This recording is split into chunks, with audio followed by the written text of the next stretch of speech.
But it's the only way you're ever gonna learn. You look back and it's all in the past. I'm dwelling on the thoughts I cannot say to you. If I don't say the words, then maybe it's not true. And it feels alright when they come and say to you. Good evening, welcome to NUFC Manners with me, Steve Wraith. Wednesday night, a slight change this week. We've got Liam Kennedy on tonight. How are you, mate? All good, mate. You?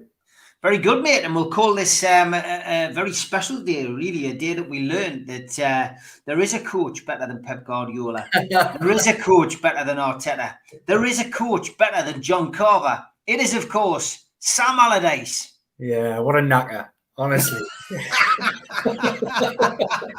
I mean, honest to God, to hear him come out with something, it just reminds me, how happy I am that we just don't have to deal with people like that anymore. Yeah, I thought that the myth of Allardyce had been dispelled when he took West Brom down, but obviously Leeds have got other ideas.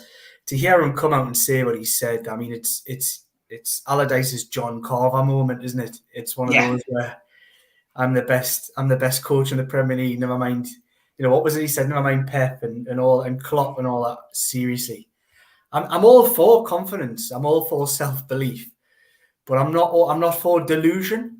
And ideas of grandeur, and I think he's just talking rubbish there. And I think he really knows he's talking rubbish too, but he's obviously like trying every trick in the book to turn what looks like the impossible job around at Leeds United at the moment. I would say, if you look at their fixtures, of course, Man City, they've got the likes of Tottenham, West Ham away. They've got really difficult fixtures coming up, and you just don't really see a way out. I think, of all the teams, bar Southampton, I would say Leeds are the ones that look from the outside in. Of course, they've got us. That's the other game, isn't it?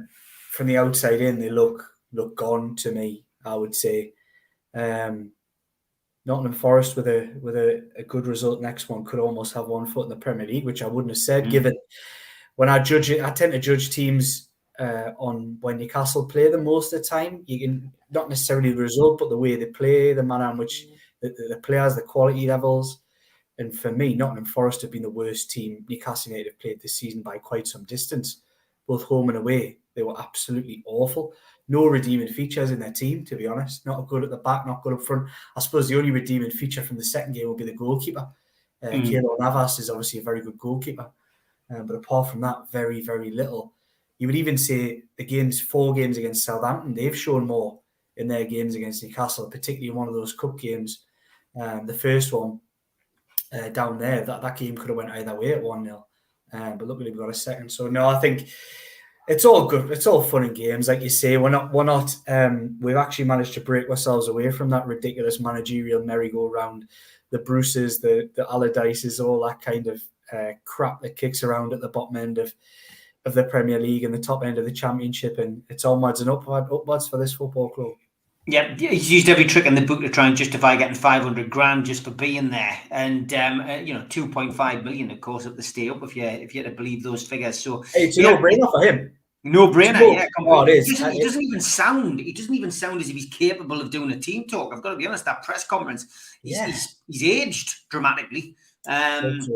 He talked like he'd aged as well, didn't he? He sounded slow, and that's not me being derogatory. He sounded as if he'd had some kind of medical issue or some kind of medical problem. There was something not quite right. I mean, there was glimpses of the old Sam there when there was somebody's phone rang in the press conference, and he was like, that's a fine, but then he couldn't remember where he was. It was pitiful, really, to watch, and I think Leeds fans watching that will be quite dismayed at the fact that they've now, got another manager in who is probably, likely to take them down. And he has this bizarre record of keeping teams in the Premier League. Well, go and ask West Brom's fans. He didn't do well there, did he? He had a long time there as well. He had long enough to keep them up. It's not like a 4-game spell. It was half a season he had there, and he still couldn't do it. So, yeah, the magic and the mystique of these firefighter managers. I think Allardyce is probably the latest one to fall foul of it. They all get the comeuppance in the end, and I don't really imagine that Leeds will stay up even with that change. I mean, I don't actually disagree with them trying something. because clearly they realised they made a mistake in Javi Gracia. Yeah. It's funny actually when you think about it. A lot of the criticisms that would come the way of Bielsa, who got them up there, kept them up, and then was struggling. A lot of the criticisms of Bielsa was a defensive, the way the team couldn't defend and they shipped goals for fun. We've now seen that this will be the third manager going in there at Leeds United, and it's pretty much the same personnel defence-wise. I don't really think Bielsa was the problem. It was the defence and personnel-wise. They can't stop conceding goals. I don't see why that hasn't been addressed there, but that's clearly the problem at Leeds United, and it obviously wasn't Bielsa as many thought. And I mean, you speak to Leeds fans now, a lot of them would have Bielsa back in a heartbeat. And it was a difficult situation at the time when they did get rid of him. It was potentially, you couldn't argue too much with the call from the outside looking in. But I think there's a lot of Leeds fans would have him back in a heartbeat now. Yeah, no doubt about that. Lots of questions, as you would imagine, going to come in tonight. We probably won't get through many of them, it has to be said. Only 3 on Twitter. Nathan Page says, predictable question, Liam.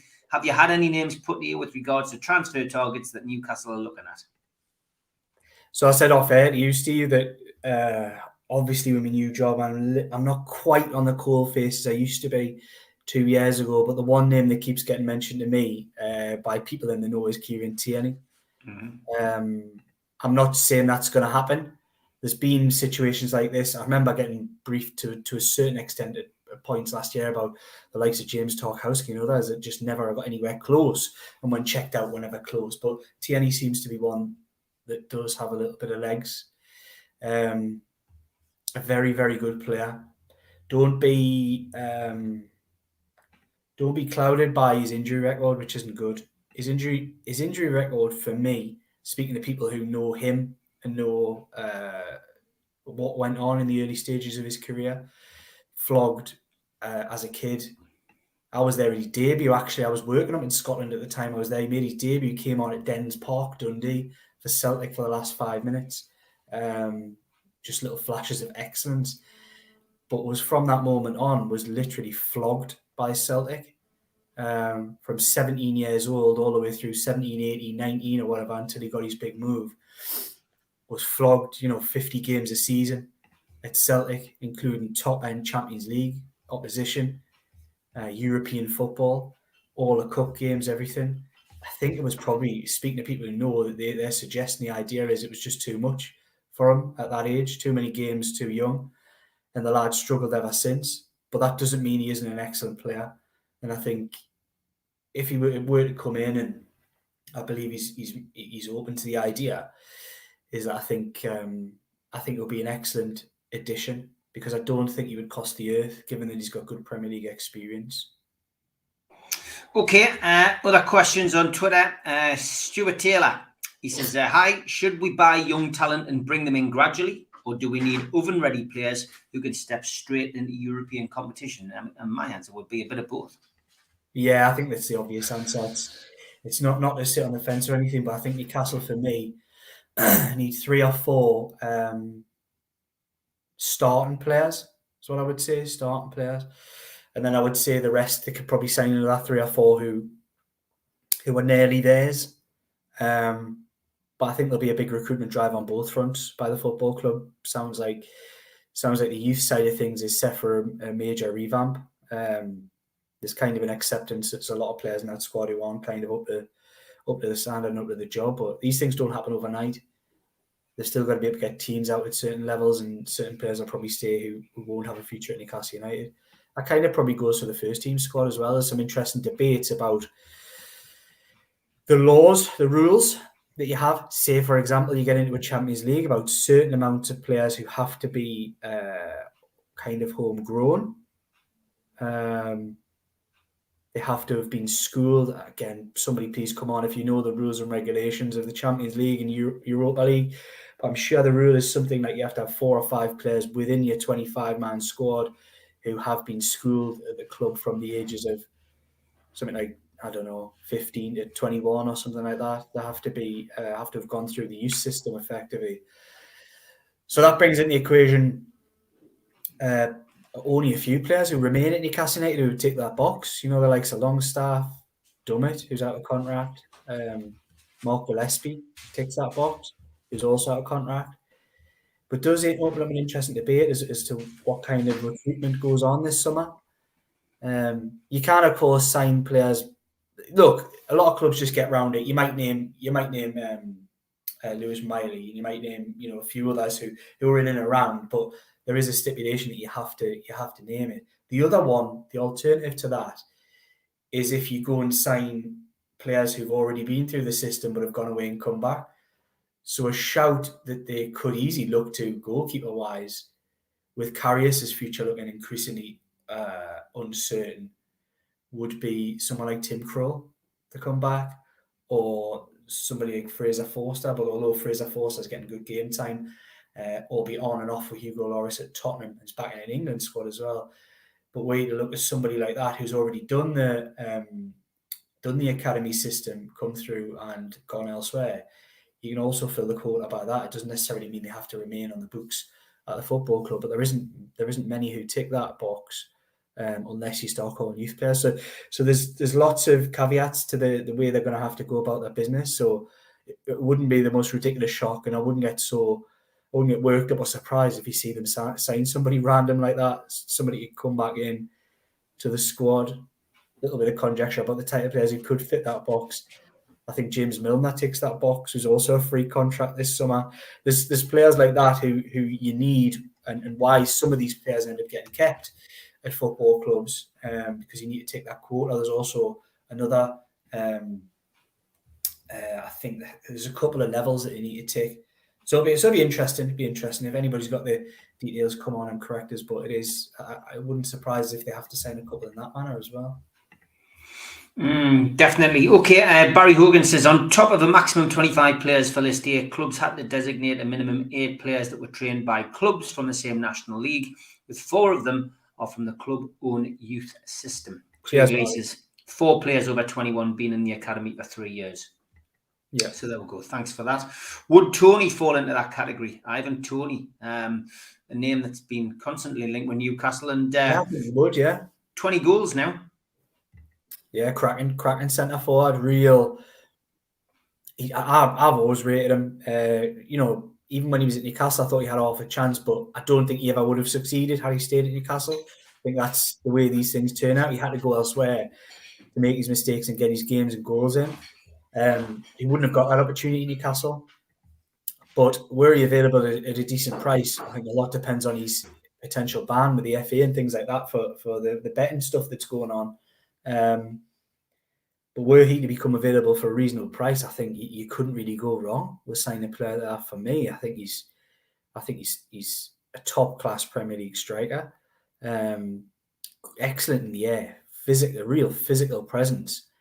Is a good finisher with both feet. Obviously takes a good penalty, apart from when he's facing Nick Pope.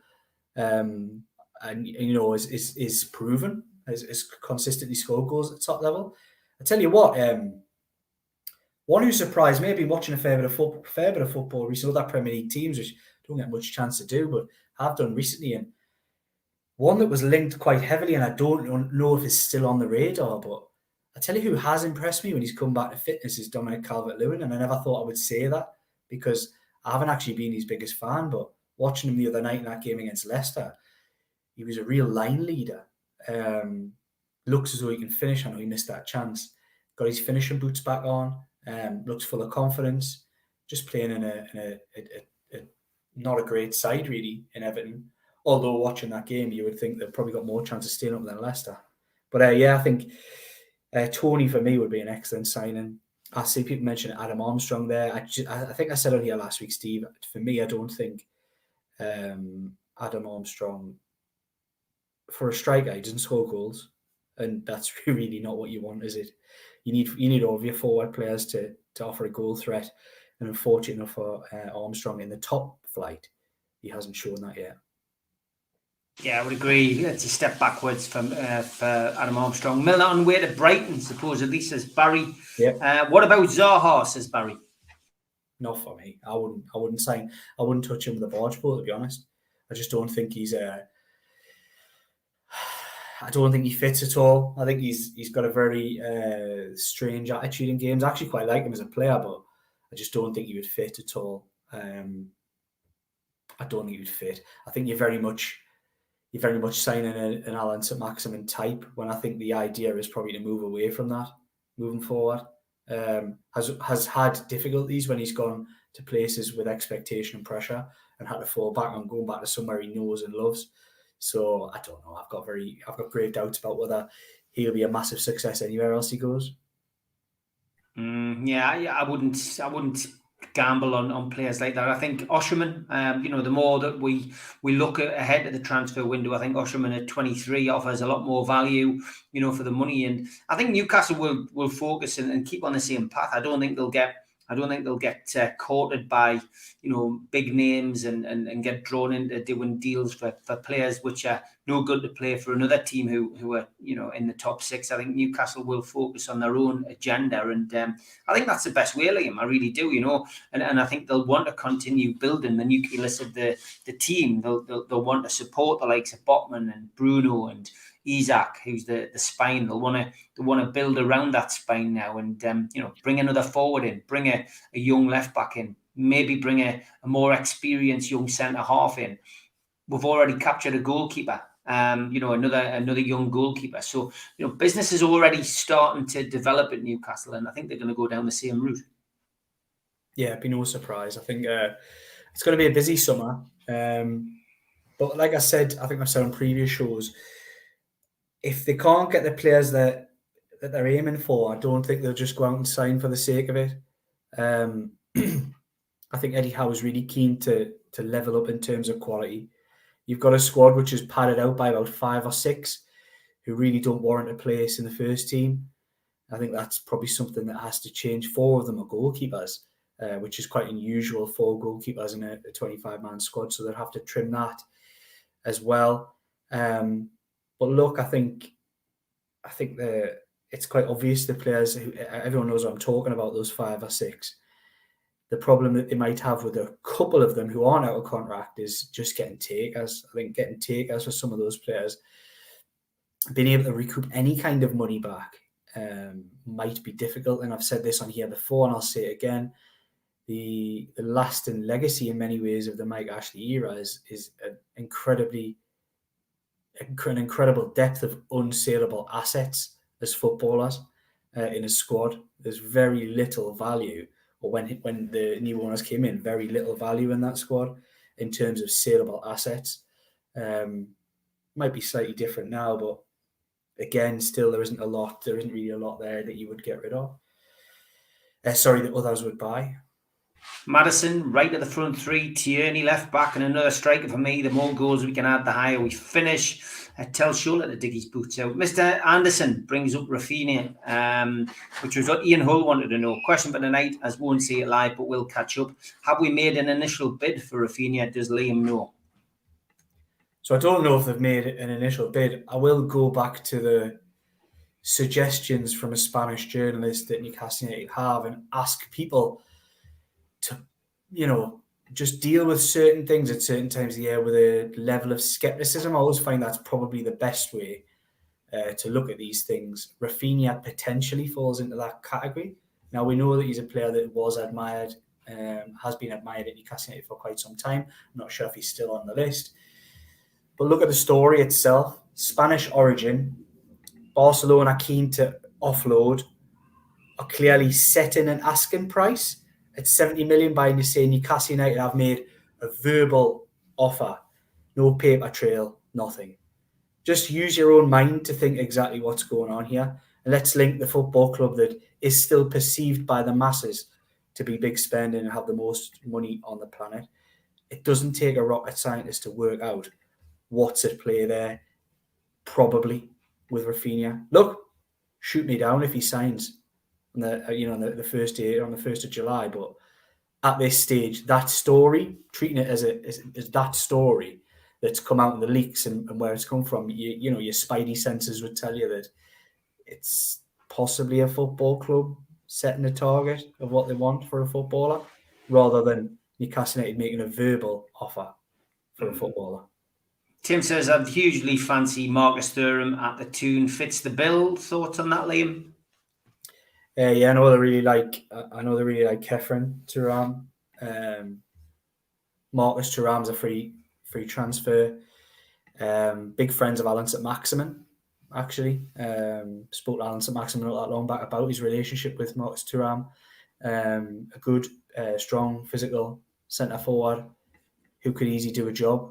Has a lot of suitors in Europe, though. There was a lot of people interested in Marcus Thuram. But is somebody that I know Nixon has really had on a lot of lists over the years, going back 3 and 4 years, of players that Newcastle United should be targeting. So it would be no surprise to see a move on that front. Shez agrees with me. I'd prefer Osham, and honestly, we can spend pragmatically on our midfield, but we need proven scorers, and for that we need to pay big, possibly even Diaby again. And again, we'll be discussing Diaby, I'm sure, throughout the summer until something is sorted out with that player. But Diaby, another one which never goes away. He's in there with a couple of the other names we've already mentioned. Yeah, so the lad at Napoli is one that I think everybody would try and sign. He's an incredible looking centre forward. Bundesliga players, I don't know, it's just a personal preference, but I kind of haven't watched a bit of the Bundesliga. It does draw comparisons from some people who say, oh yeah, it's just like English football light. It doesn't really feel like that when you watch it. It's played at a totally different tempo and pace, and that's why I don't really think you see loads coming over from there and being amazing successes. Of course, Erling Haaland would be a standout from that in recent years. But there's enough doubts about players coming from that environment to think whether they can be an instant success in England. So yeah, I'm not 100%. Obviously, Thuram fits that bill. Diaby, he looks very much like he could be an instant upgrade on somebody like a Jacob Murphy type, given his speed and the position that he plays. But again, asking an incredible amount of money for the player, and I think that fee would probably have to come down a touch where Newcastle United to be interested, because I believe to sign a Diaby, given recent numbers quoted in previous windows, would be a club record fee. And I'm just not sure that that's what they're going to do this summer. Mark Wagstaff says, we missed a gem with Trossard. Do you think we missed a gem with Trossard? I mean, I don't remember a clamour for him. I think there was a lot of late clamouring for him in the transfer window by Newcastle fans. Hasn't had a great deal of game time, a lot of substitution appearances. A lot of substitution appearances, but has created a lot of goals in that time. I don't think Newcastle missed a gem. I don't think he fits the age profile of the player that they were trying to sign. I just don't think he does fit. A very good player, excellent to be honest, but I wouldn't say they'd missed a gem. He's a good footballer who would have improved our squad, but I don't ever really believe there was a massive expectation that he would sign for Newcastle United. When Arsenal came in, he was only going one place. Does Caldolo tick the European competition boxes? And if so, could he be recalled and kept on the books at the expense of Dubravka? I can't think Darlow's staying, Liam. Can you? No, so I wasn't sure. Again, these are conversations I've had among journalists and stuff, and I can't remember if Darlow does fit, but I think my guess would be that he probably would tick that box. The only thing is, I think he's although albeit for a low fee, he's probably a saleable asset this summer, and I would suspect Carl Darlow to move on elsewhere. There's going to be a big changeover, I would imagine, in the goalkeeping department, because there's two of the 4 out of contract. One who was actively less than 12 months ago actively seeking first team football or a move elsewhere, and Carl Darlow, of course, on top of that as well, who has been content to sit on Newcastle United's bench for the last few years, but again is a player that would probably rather be playing football. So I think there could be a lot of movement in that department. And somebody mentioned 4 goalkeepers there. 4 goalkeepers is an anomaly. You wouldn't normally want to name 4 goalkeepers. You would normally only name 3. So given performance levels and ability levels, although Gillespie ticks that box, I'd be amazing. I'd be surprised, unless they absolutely had to, if they wanted to go with Gillespie as one of their 3 next season. But like I say, they'll have to weigh and balance these things up because his levels are way below the level that Newcastle United are operating at now. Get your crystal ball out. Roger's got a question. Maxi's future, Liam.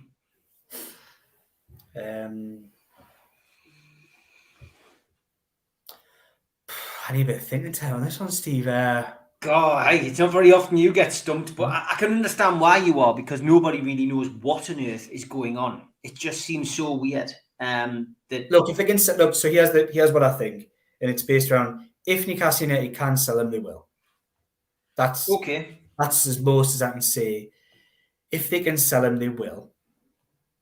But he was priced out of moves. And that's not from the club. They were just asking reasonable prices, but people didn't want to pay what Newcastle United wanted. Yeah. Previously. So again, if people pay what Newcastle United want, they'll not stand in his way to leave. That's probably the best answer I can give. That if somebody puts money down that's of a decent level, he'll be gone.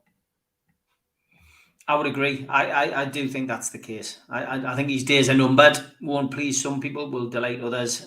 Let's just hope that it can be resolved and everybody ends up happy. Okay, halfway through the show, time for the ads.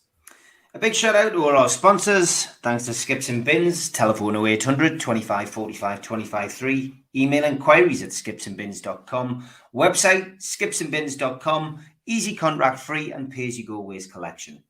Thanks to Mr. Vicky's sauces, handmade in Cumbria. You can order them from their website, mrvickies.co.uk, or by calling 01768 210 102.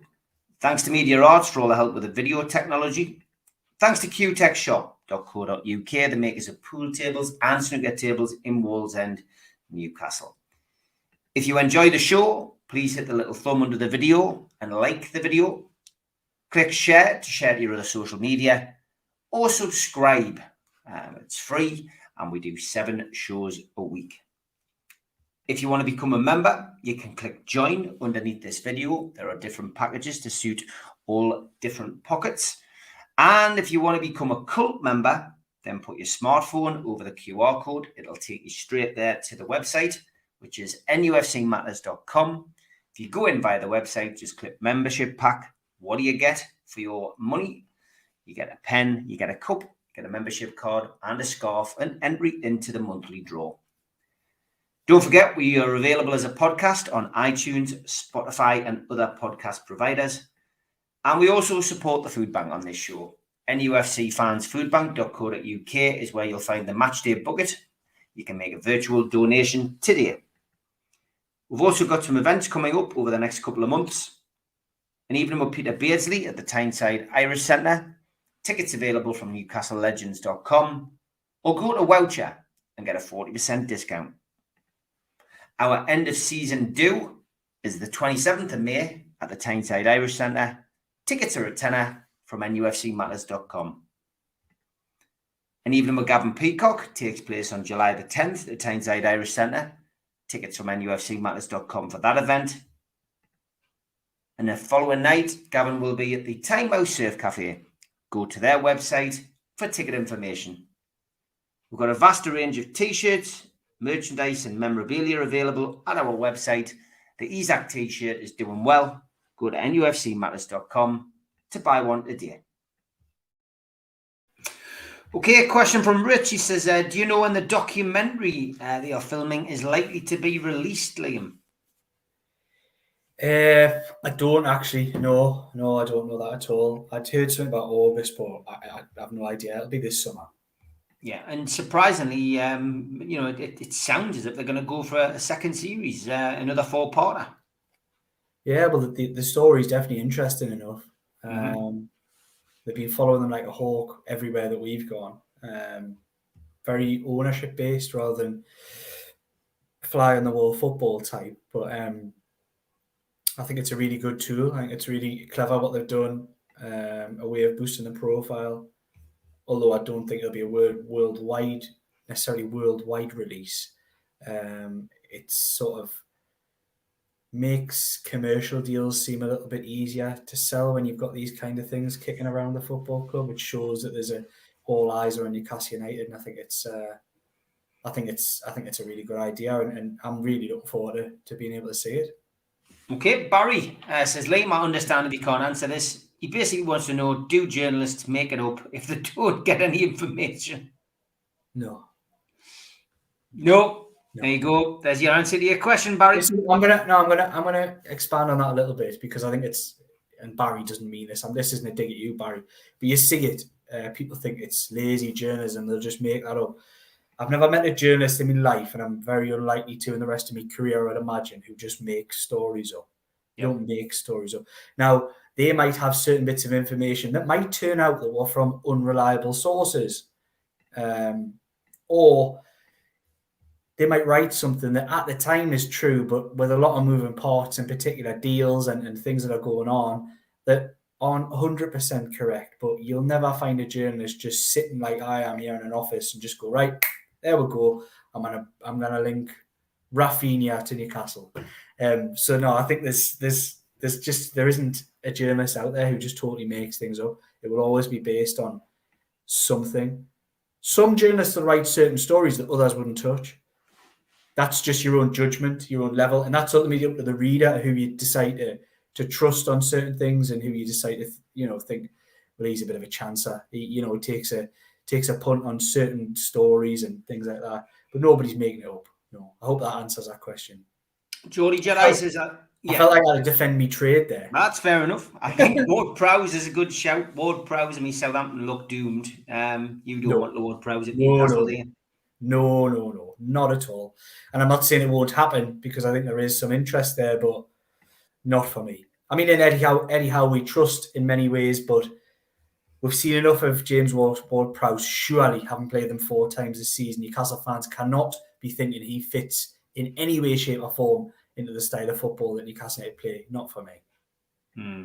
Anthony believes that Osherman might be beyond us in this transfer window, because he thinks that the wage structure will stay at around 120 to 150k. Would you agree? I think the wage structure will go up. Mm-hmm. Okay. Yeah, I think the wage structure will go up this summer, but it'll be incremental. There won't be, I don't imagine, and look, they could. It'd be a surprise if they went out and signed anybody who's on 200 grand plus, but I do imagine that it'll creep up from the early hundreds, which is what it is at the moment. Okay, Liam, with Maximin back this weekend, do you expect him to be on the bench against Arsenal on Sunday? If, and this is still an if Saint-Maximin is back, and I just want to shout out to a lad who works for me, Jordan Cronin, the only man who said Saint-Maximin was going to be out for 4 to 6 weeks with the injury that he got. He got hounded on social media by hundreds of Newcastle United fans. Then when Eddie Howe said he was going to be back, lo and behold, he still hasn't been back for another 3 weeks. So shout out to Jordan Cronin, who's always right with his injury stuff, always right with his selection stuff. Check out Newcastle World and give him a follow on Twitter, because he loves that. He's been on the show a couple of times with me in the past, but Jordan is always on the money when it comes to these things, and he was right with Saint-Maximin. So what I will say about Saint-Maximin, don't be fooled by all of the running pictures that you see and all of the training. That's still quite some way off from being ready to play for the team. So like I say, if, and it's still an if, he is fit for Sunday, he will be on the bench. He'll not be starting. Barry, I've just seen your question about Rob Lee in the chat. They're going to announce a second night, which will be on the Saturday, 7 till 9 at the Time Out Surf Cafe. So you'll just have to keep your eyes peeled, mate. It'll probably be tomorrow when that goes live. Again, there'll only be 35 tickets, but Rob's agreed to do these.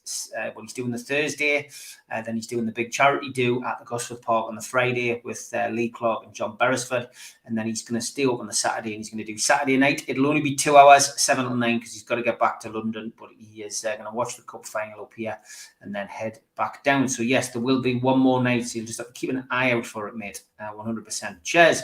Says, I hate saying this because I'm a massive fan of ASM, but thinking big, selling him could possibly be possible, like Liverpool selling Coutinho in terms of upgrading in various positions. It's a sacrifice. Well, the only thing I'll say about the Coutinho deal is Liverpool made a lot of money on Coutinho. Newcastle United will not make a lot of money on Saint-Maximin. Bearing in mind they signed him for 16 million. If they want somebody to buy him, they will not make a lot of money on Saint-Maximin. Okay, the Mitchell brothers. Is there any truth in Matt Ritchie taking on a coaching role in the summer? I mean, it ticks a lot of boxes, doesn't it? The only thing that I think stands in the way is that Matt Ritchie does want to move down south, and he has done for quite some time. That was expected he would have done that last summer, but couldn't get any takers.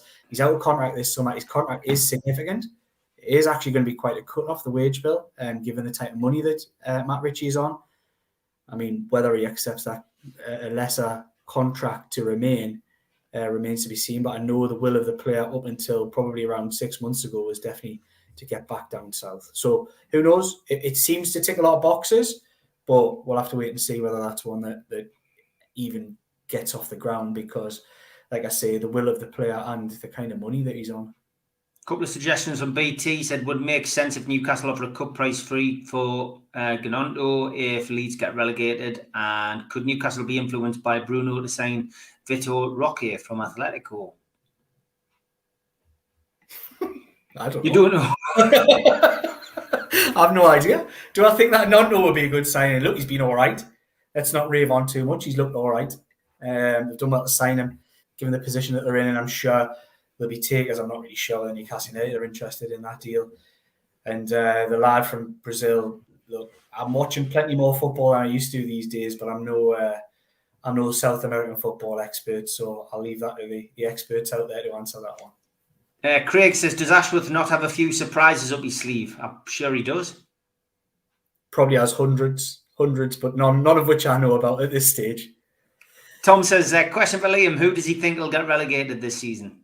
Right, good question. I think Leeds have given themselves a puncher's chance for the Allardyce thing, but I think they'll go. Southampton are gone. I just don't rate Forest. I don't rate them. I'd like to see Everton go, personally. I'd like to see, I'd definitely like to see Everton go. Everton, I want to mention this because got some, good pals and stuff who live around, where I'm from, and a lot of stories. And anybody can jump in the comments there and see if they can back this up. But some really unsavoury stuff, really unsavoury stuff in the aftermath of that 4-1 victory at Goodison Park last week. If Everton fans couldn't make themselves any more unlikable, we've seen. I've spoken to people who firsthand experienced bottles. I heard a story just last night from a friend of mine who told the story of walking out of Goodison, and he drove down with 3 or 4 of his friends and was looking to get back to his car, and the police were around, and there was groups of 10, 20, sort of youths. And there was lads getting bottles smashed in their face, Newcastle lads, people putting their hands up saying, look, we just want to get out, we just want to get to that car. People being pelted with stones, bottles, lads running into the crowd, punching them, the police just pulling them away. Really unsavoury stuff you don't expect in and around football grounds in this country in this day and age. I think it's a disgrace. And that, for me, just crosses a line massively as to what you shouldn't come away. I mean, the lad, according to me mate, was flat out on the floor, being smashed with a bottle. You shouldn't expect things like that going to a football match. And I think a lot of that rubbish before the game and the fireworks and all that, we see, it's created an amazing atmosphere, whatever it may be. But it hasn't. It created it's actually quite toxic when you go to Goodison Park. And never mind what result is or what's happening in your club. You shouldn't be taking that out on fans of other football clubs and putting them in hospital, potentially disfiguring them and all that kind of thing. And for me, just hearing those stories from numerous people over the last few days has just upped the ante for me and dislike of not the football club, nothing wrong with the football club. Fan base, in my experience, has been quite distasteful. My experiences with that and people that I know. So fingers crossed it's Everton. Is that fair? I've got to be honest. I mean, I've had bad experiences at football grounds up and down the UK over my 30 plus years as an away supporter. But I've seen things at Everton which do leave an unsavoury taste in the mouth, and I know exactly where you're coming from. But there's a minority I'm afraid, at every club who likes to cause There is. trouble. And I think, unfortunately, you know, I hate to say it, it's wrong place at the wrong time. When you're at a football match, you put yourself in that position. And I think there's been enough incidents at Goodison for the police and, you know, the club to look at it seriously. Do these things get reported?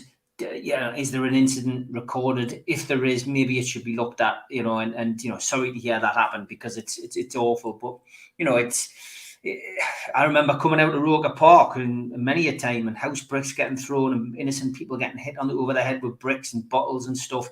I mean, it was awful. West Ham away, Millwall away, back in the late 80s, early 90s were horrific places, you know, and you literally took your life in your hands going to those places to support your football club. Different times though, Steve, wasn't it? Like different times, but different culture, different social culture. We're going back to that though, because I mean, it's a reflection on society. It's a reflection on, you know, the social issues that surrounded us in the 80s. You know, high unemployment and you know, and basically youths on the street, etc. Nothing to do, and we're in that now. You know, I almost feel like we've gone full circle. We seem to be going back over. You know, there's a huge problem in society. We tend to talk about it on the News of the World show, which we're doing on Friday, and it's concerning, mate. It really is. It's concerning for me as a parent. I'm sure it will be for you as your kids get older. And it's not a nice thing. But you should be able to go to a football match without being, you know, attacked. And unfortunately, that isn't the case, mate. You know, and some grounds are worse than others. Yeah, very much so. And it was just, when I was hearing these stories, it's really, really sad. And I don't wish any ill on Everton Football Club itself, but yeah, it wouldn't disappoint me were a football club like that to go down simply because of the actions of their fans. I think it's disgraceful. Yeah, big shout out to you, mate. Hope he makes a recovery. Life goals, says Liam and Steve. Where do you see Anthony Gordon succeeding with a club? I'm thinking wide right, perhaps. I've got to be honest, really, really impressed with him. I genuinely, I didn't feel sorry for him going off, because, you know, that substitution changed the game and won us the game, and it was the right decision. But I saw flashes there from Anthony Gordon against Southampton to suggest that this guy is going to be one hell of a player. He needs a summer under Howe. He needs to get to those optimum fitness levels that Eddie Howe talks about, and he needs to understand, you know, the formation and the high press. He's only been here 5 minutes. He's not going to learn it overnight. And I genuinely think we've unearthed a gem there, and I think he'll go on to do really well at the football club. I wouldn't necessarily go as strong as you, Steve, but I have seen enough in his game to think that it's definitely coachable. Like, I think he's not strong enough, but he's got a good size. He's quick, but doesn't necessarily use his pace in the right moments. His decision making and final ball and final product aren't there at the moment. But this was the same Everton. He was effectively a forward player who was very good technically, had good attitude in terms of will chase, will run, will work hard, but didn't deliver enough goals or assists. I think we're kind of just seeing a bit of that now as well. So fingers crossed, there's enough raw materials there that Anthony Gordon is too good to be written off, which I've seen him written off by some. I get it. I get why some have, because I wasn't as impressed. I thought he was good for 20 minutes, took up really good positions. I think his head dropped. When he hit the post. Because if you freeze frame that and spot where the position he got himself in, he took it on his left foot, which was his wrong one, instead of taking it and cutting the defender off on his right foot and putting it away, which is what he probably should have done. And I felt really bright opening 20 minutes. It looked like a lad who his confidence dropped. Like you say, let's judge players a summer under Howe and give him 6 months next season. Then I think you can start making judgments to say, look, are we seeing progress from somebody like Anthony Gordon, who's still a young player who needs a lot of coaching? And I think under Howe, what you've probably seen is we shouldn't write anybody off, because the right attitude and the right application, Jacob Murphy, Sean Longstaff, the list is endless. Big Joe. Yeah, with the right attitude, right application, he'll make a player of you. So don't write Anthony Gordon off yet. But I haven't been amazingly impressed by him. I thought his best performance was that impact at Brentford. I think there's been very little else other than that. But like I say, I think there's he's got the raw materials to potentially be a good player. Same again, got an injury, a bit like Isak, and these optimum levels that Eddie Howe likes you to be at, hard to achieve when you're sitting, when you're having to get back on grass, etc. So I genuinely think he'll come good. We'll wait and see. Look at Callum Wilson. Look at Kieran Trippier, right? So there's two examples, two players who went away with the England squad for the World Cup. Yeah. Anybody tell me, and I'll argue this to anybody, Kieran Trippier's worst moments this season were at the start of the year. Yeah, when he came back from the World Cup, he had 6 weeks where he wasn't quite the same player as what it was before he went away. Callum Wilson was nowhere near for 2 months, and then he's come back and got back into the swing of things. Is that any surprise? Pep Guardiola warned everybody. I don't think there was ever a barb at Calvin Phillips when he talked about Calvin Phillips coming back from England due to unfit. I think he was having to go with Gareth Southgate about protecting other players that he calls up from within the squad, your John Stoneses and your Jack Grealishes, because Gareth Southgate training by all sounds is nowhere near the intensity of a Premier League regular training session. Add Eddie Howe into that mix, and it's even more intense. I've seen it firsthand. It is incredible the speed and intensity that those guys train at. I got a little chance to see it in Austria last year, a little watch a training session. Wow, it really did. It was seeing it from 5 yards away, tackles flying, it's the speed. The Eddie Howe team, I probably talked about this in the summer. I talked about a totally different side, Eddie Howe, and the aggression and everything that was there. It was quite something to see. Yeah, it definitely was. I agree with you again, mate. How did the football match go at the weekend, says Tom? Really good. What a great time. Played with the loaded lads, had a great kick around. Didn't manage to get myself on the score sheet, but I felt like I did a good job in the middle, keeping things ticking over. But what a great time, great laugh. And thanks to the loaded lads, thanks to Newcastle Fans TV, and hopefully we've raised a fair bit of money from giving that time for the Gateshead Food Bank for much needed families out there. Yeah, fingers crossed. Well done, lads. Tim says, Liam, what's your honest opinion on Sky's coverage regarding us? I feel the biased opinion on the cartel is shameful, obviously.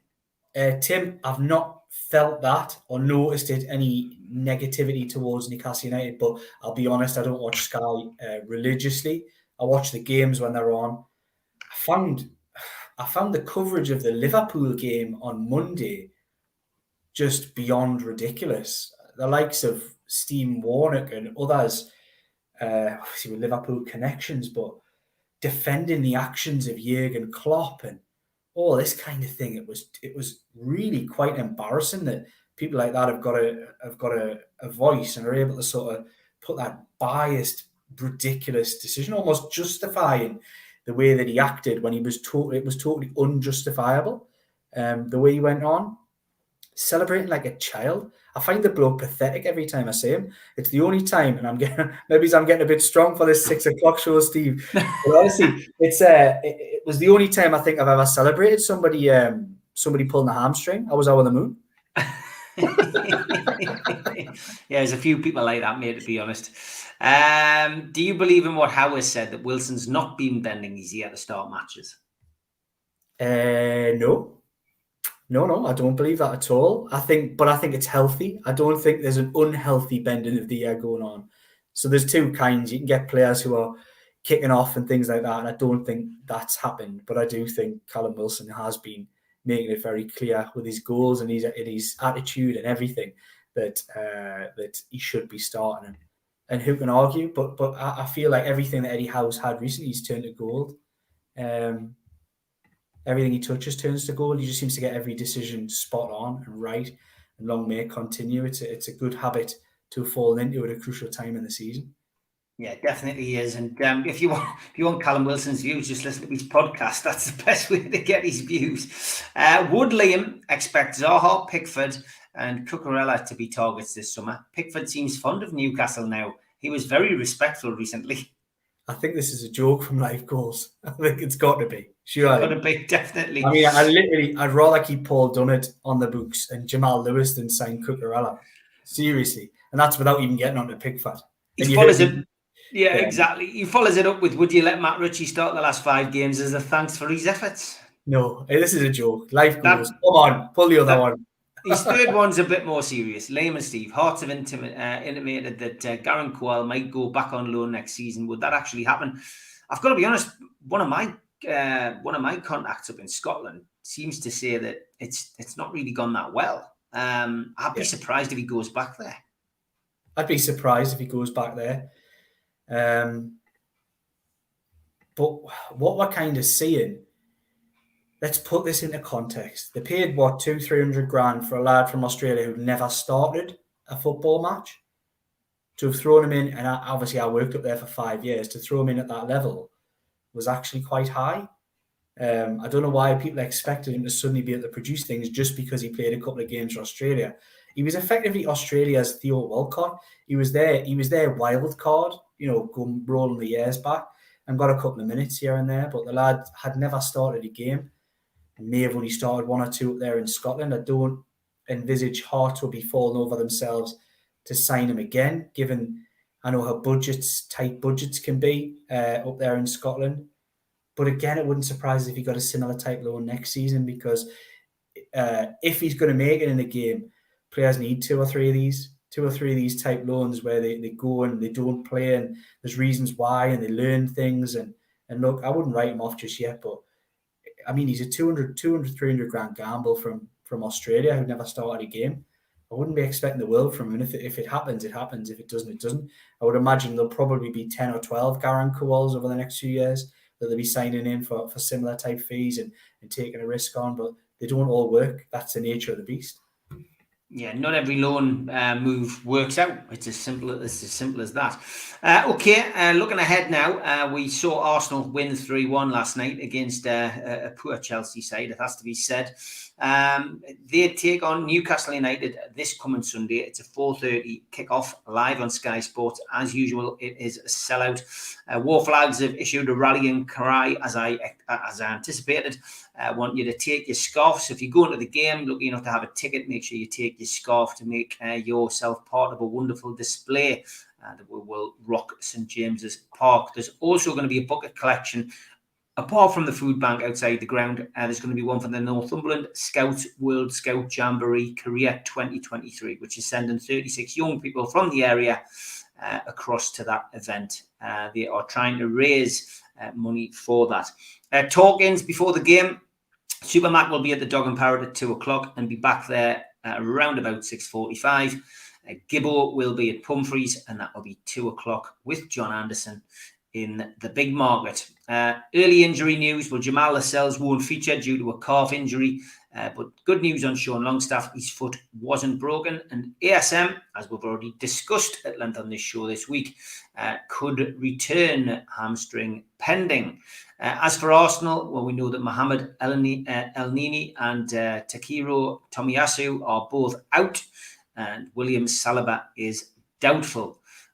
We have a full week to prepare, of course, for this game, and Arsenal did play last night. Defender Gabriel went off last night in the closing stages. I'm sure we'll find out a little bit more about that injury as the week draws to a close. On the road, Arsenal have won 11 Premier League games. They've drawn 3 and they've lost 3. Both Manchester clubs, Man United and Man City, and Everton were the places where they lost. They're the highest Premier League away scorers with 33 goals. And the referee this coming weekend is Chris Kavanagh, who took charge of the Newcastle win over Brentford 2-1. And VAR is Andy Madeley. So this is a huge game. Liam, we're looking at potentially finally finishing Arsenal's title hopes. And some people suggest making a late run for second place. You never know. But this is a big game, and the atmosphere is going to play its part, Liam. Yeah, just too late for a second place charge, although, we might not be too far behind them if we did manage to beat them. I think pressure comes in this. I've always fancied winning this game. I fancied with less against Everton.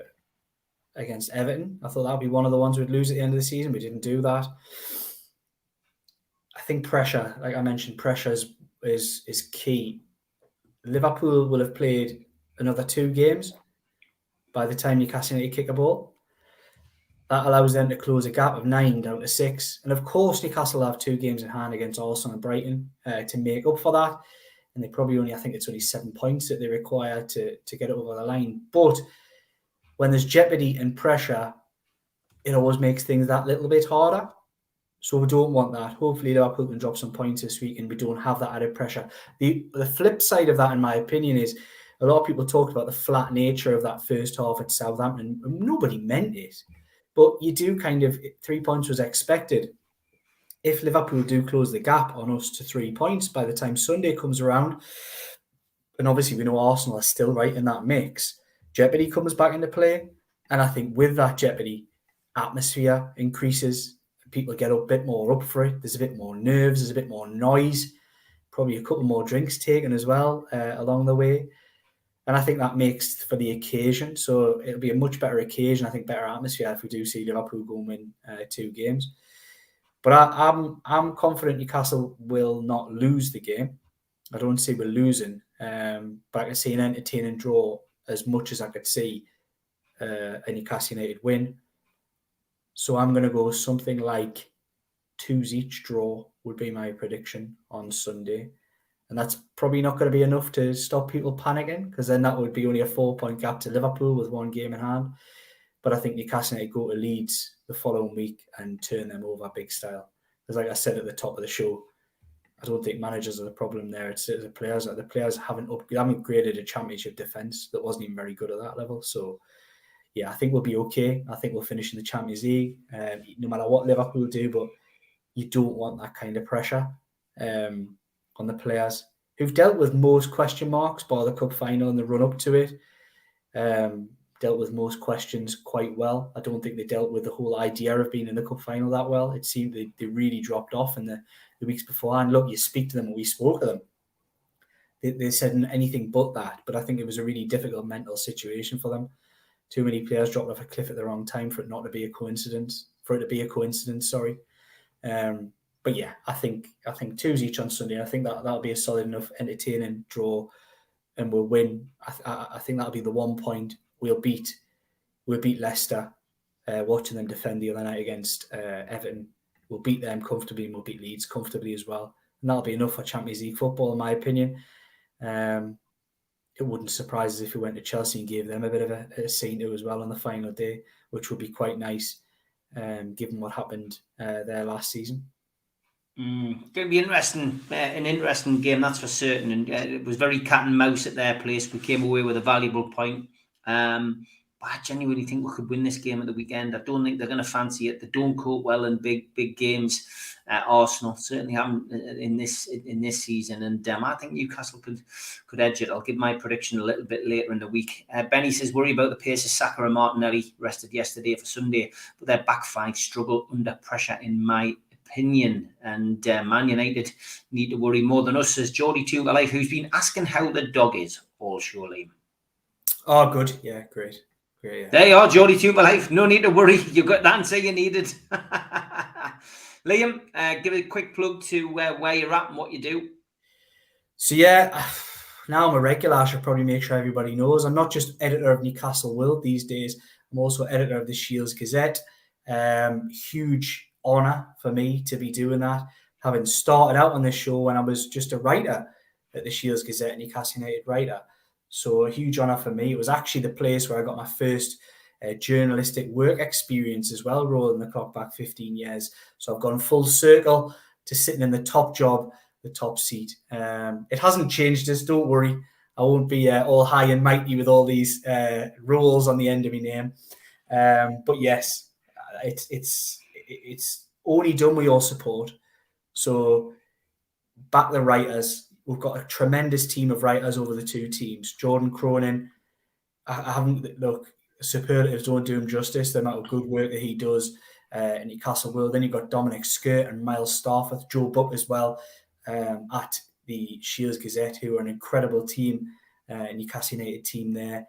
All black and white, all 4 of them, black and white in their heart. And it's quite nice to have a little team of 5 or potentially more moving forward. We've all got it in there, black and white. We all care about the club. We all care about what happens to the city. And it's quite refreshing that there's, proper Geordie lads doing proper Geordie jobs.